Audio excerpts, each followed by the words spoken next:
Joining us now is Paula Swain, owner of Paula Financial Advising Firm. Paula, thank you for being with us today. Hi, Tyler. Thank you.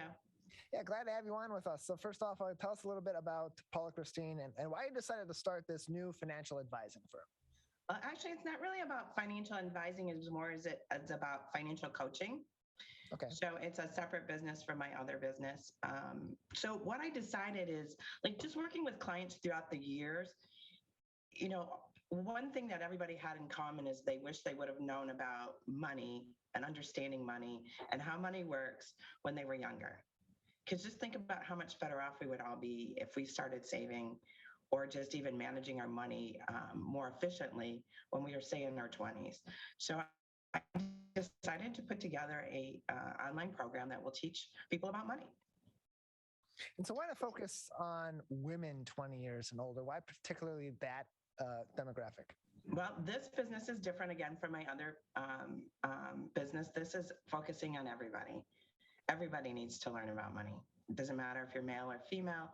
Everybody needs to know and understand how it works. And so what is your background and how did your background help to inspire you for this business venture in the financial coaching sector? So I look back at my childhood and then in my early years of, starting to manage my own money, and I made a ton of mistakes. And then I've looked at my clients over the years, and some have done very, very well, and others have not. And I look at my children, and it's just like nobody knows what to do, and it's so frustrating. And it seems like it could be so much easier for people if they just understood how money works. And the key to that is just using a budget and tracking your expenses and paying yourself first and understanding those concepts. That's what I'd like people to understand and learn. And then we can teach you about investing and planning for retirement and all the other things that go with it. And so what are some of those common mistakes that are being made, that you're seeing from your clients currently as you're coaching them, but also some of those mistakes that are pretty commonly made across the board with people, especially younger people, as they're collecting their first paychecks or maybe investing for the first time? It's a common mistake for everybody. Nobody has any idea where their money is. They don't. Your paycheck comes in and it goes out. And at the end of the week, you're like, where did my money go? Nobody knows. So it's about tracking and understanding. And, I got off track myself. I just kind of moved and got divorced a few years ago and started my own life. And I just realized just a couple months ago that I was spending too much money. I didn't know where it was going. So I did that old thing is I brought out a notebook and I just started tracking. Okay, I have $500 for groceries. So I just kept minusing it off. And if I get to the end of the month and, I know that I can only spend $50 a week, I can only spend $50 this week. It's really about understanding your money and tracking it. And if you can get that part accomplished, you'd be surprised at how successful you can be.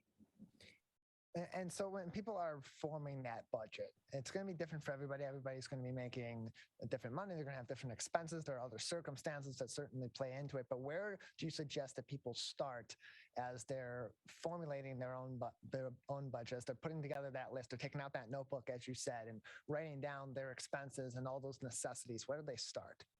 Well, the first thing is, starting from your net paycheck. Taking your net paycheck and saying, okay, I have $2,000 coming in a month, and then first of all, you got to pay yourself first.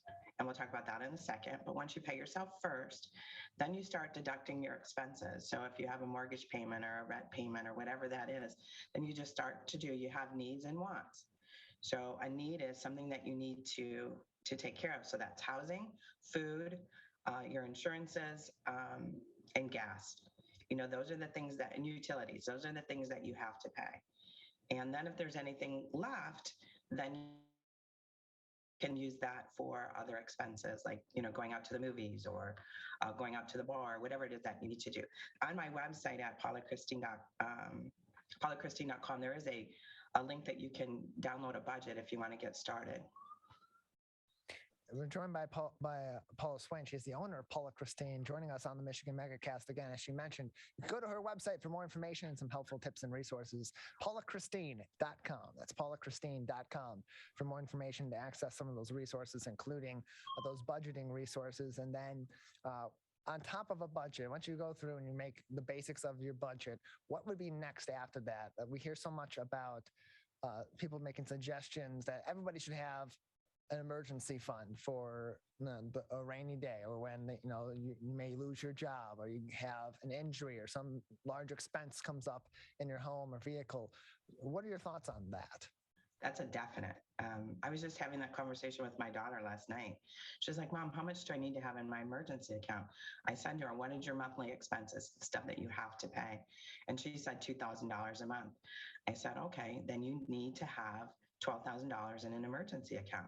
So if something were to happen to you and you were to lose your income, and it doesn't have to be that you lost your job, maybe you were disabled, maybe something happened that you were to lose your income or a portion of it, that you can survive for 6 months. And typically it doesn't take someone 6 months to find another employment, but we want to make sure that that's covering. So it's 3 to 6 months, sometimes even a year's worth of expenses. When you get is a good option. If and when you get to that point where you are needing to tap into your emergency fund, you mentioned that as you're advising your daughter on how much she should be putting away for an emergency fund, so to speak, that it should be roughly twice, so roughly 6 times total of her basic expenses. When you get to that point, you're down to those basics. How do you modify your budget? What do you suggest for modifying your budget at that point to continue to put yourself in a position where it's most advantageous for your pocketbook, even beyond just your basic expenses? So there are other things other than losing your income that you'll have to cover. So if you're a homeowner, that it may be your furnace goes out, or eventually you're going to need a new roof. So even though you've maybe maxed out what you need for your emergency account, you might want to start a second savings for those expenses, like the water heater goes, or the water tank goes, or the furnace goes, and you need to cover that, or you've got a major auto expense that needs to be taken care of, so that you don't have to dip into your emergency fund to use those funds to cover those costs. And also, you don't want to have to use a credit card to pay for those, because we don't want to get into any credit card debt as we're going through life. Especially during the current economic times we have, with inflation at an exceedingly high rate, certainly with some economists projecting that we may be heading toward a recession. What sort of consideration should we be going into, should people locally be considering as they're continuing to put together their budget?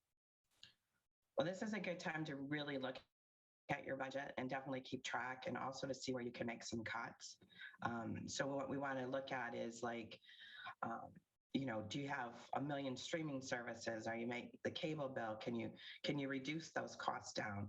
Can you eat at home more than eating out? So this is a great time, because of inflation and the things that are going on, and gas prices are so high, to really look at where your money goes and understand where my money is going, and how I can live within the income that I have coming in today without having to get any credit card debt. So you mentioned earlier that when you're consulting with a client about their finances, or you're providing the financial coaching, often where you're starting is, let's go over the basic expenses. What is how much are you bringing in a given month, or in a given paycheck? What are your most necessary expenses that you have to cover, and then go from there? What other information are you really seeking when you're meeting with someone and you're becoming their financial coach, to really best understand their individual needs and their individual goals as well? Because once you get past those basic needs, then you're thinking about those goals. So there's a couple other things that we talk about, and one is paying yourself first. And what that means is, making sure that you're putting money into savings for emergencies and for retirement, or whatever goal that you're saving for. The other thing is understanding what's important to you. So for me right now, what's important for me at my age is traveling and spoiling my grandchildren. So you appear to look a lot younger than I do, Tyler. So I'm going to say that your needs are different, and your wants are different than what mine are. So you really have to understand what those needs and wants are, because those are where you're going to make the commitment to make sure that you're doing all the right things. And once you understand that, then making a choice becomes, is this going to get me closer to my goal, or is this going to get me further away? We're joined by Go ahead. No, go ahead.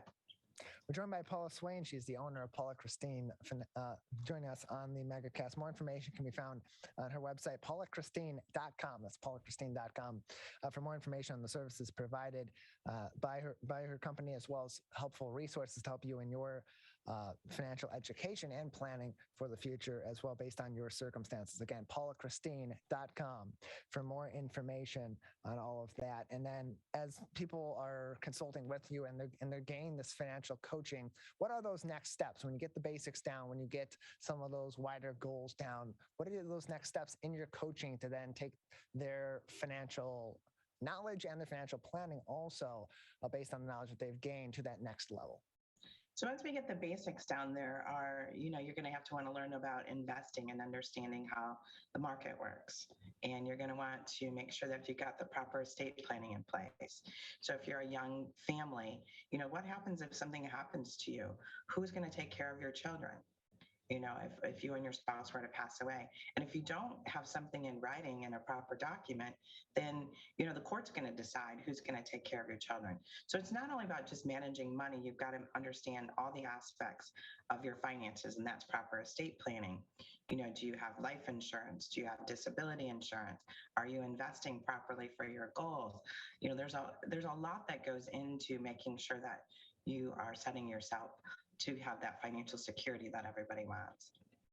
We're joined by Paula Swain, the owner of Paula Christine, joining us on the Michigan Megacast. More information, again, and those helpful resources provided by Paula Christine can be found on her website, paulachristine.com. paulachristine.com for more information on all of that. And in terms of families, especially those that may be involved in a marriage that they seem to be in a rocky spot, and maybe that marriage is coming to an end. Having that experience with you, as you mentioned earlier, having gone through your own divorce, what advice do you give both to both people involved in that marriage that may soon be ending for their planning post-marriage? Because they're sharing these funds now, they're sharing these expenses now. That's going to change, and now they're going to be having that individual financial knowledge and financial planning. It's going to be necessary for each of them. Well, my first advice is please be kind to each other. It's tough getting a divorce. And, the first thing that I had to do with is I had to, again, go back to that budget and make sure that the income that I'm going to have coming in and is going to cover the lifestyle that I hoped for. And lots of times that doesn't happen. When I'm divorced twice. The first time I was divorced, I ended up working a couple of jobs just to make ends meet. So you just going into this, you're going to have to understand that your life is going to change, and work with someone to make sure that you know where your money's coming in and how you're going to be able to expense. Don't keep that home if it's going to make you, struggle. You're just going to have to look again to see what's important to you. And if you have children, what's important to make sure that they have a good life, and see how you can make that work. It all goes back to that budget, Tyler. We're joined by Paula Swain. She's the owner of Paula Christine, joining us on the Michigan Megacast. More information and to get in contact with Paula, you can visit her website, paulachristine.com. That's paulachristine.com for more information. Just another couple minutes with you, Paula, before we'll say goodbye today. Anything else that we should know about the services that you're providing, about the financial education that you're providing, or important topics or information on the financial side that people should be keeping in consideration at this time that maybe we haven't discussed today? So again, there's a lot of resources on my website, and I'm now doing my own podcast called Beyond the Paycheck, where I'm interviewing other people in the financial industry about different things that you need to know. We are starting a course in 6 weeks about getting your money together. It's called Making Money Matter. So that might be something that you're interested in. You can reach out to us. But in this time right now that everybody is a little afraid of what's going on, are we going into recession and the effects of inflation, is try not to panic and don't live with fear. talk to somebody, reach out to a financial planner. There's a million of us out there. Reach out and talk to someone about how you can work through this. Investing is very scary right now. The market is going up and it's going down on a daily basis. And just understand we don't react with emotions. I know that's really easy to say, don't react emotionally, but we want you to react logically. And if you feel like you need to pull out or make a rash decision, pick up the phone and call someone before you make those mistakes. It may be in your best interest to pull out, but it probably is not. If you don't need the money and you don't need it for 10 or 15 or 20 years, maybe writing the course is the better option. If you're getting ready for retirement in the next few years, then you need to be in a different investment strategy anyway. You're more aligned to making sure you have income. So talk to a retirement income specialist and make sure that you're on track. I guess the key is reach out for help. There's plenty of help out there. Just reach out and give someone a call. Paul, thank you very much for joining us. Appreciate your time and appreciate your advice, especially given the current financial times and the importance for financial literacy at all ages. Thank you, Tyler.